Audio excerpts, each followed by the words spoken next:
आइए आइए।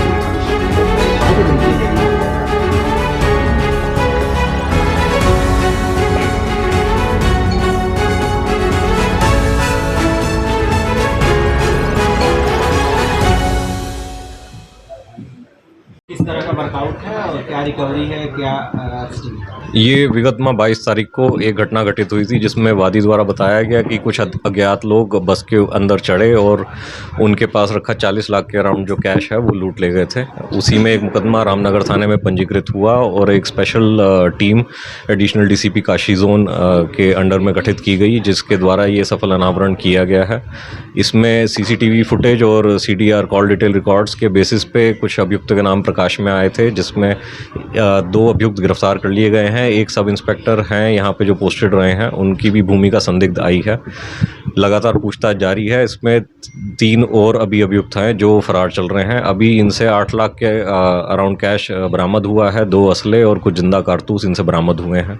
कितने की लूट थी ये, कितने की रॉबरी थी लगभग? ये जो इनका मोडस ऑपरेंडी है उसमें वादी ने ये बताया था कि टोटल 93 लाख के अराउंड ये कैश उनके पास था, लेकिन जो लूटे गए पैसे थे वो सिर्फ 42 लाख कुछ के अराउंड धनराशि उनसे लेके गए थे। तो जो मोडस ऑपरेंडी इनकी सामने आई थी वो ये थी कि जो यहाँ पे इनका जो मुखबिर है जो वहाँ पे वॉच करता है कि कौन कितने पैसे लेके चल रहा है, उनके पास जो टोटल धनराशि होती है वो कभी भी पूरी नहीं लूटते हैं। उसमें से सिर्फ आधी धनराशि लेकर के बाकी वापस कर देते हैं, जिसके डर से अगला जो है कंप्लेंट नहीं करता है।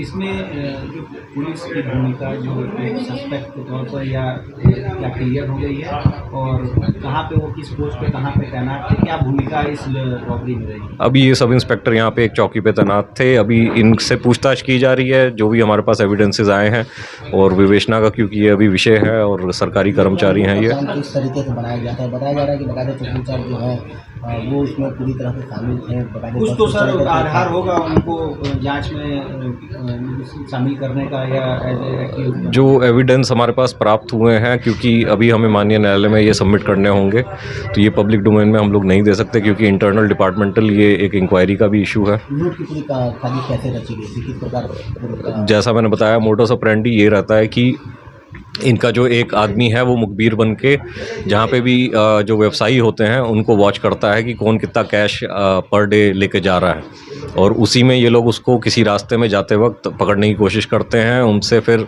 जो टोटल धनराशि है वो ना लूट करके आधी धनराशि या अराउंड 50% या 60% धनराशि अपने साथ ले जाते हैं।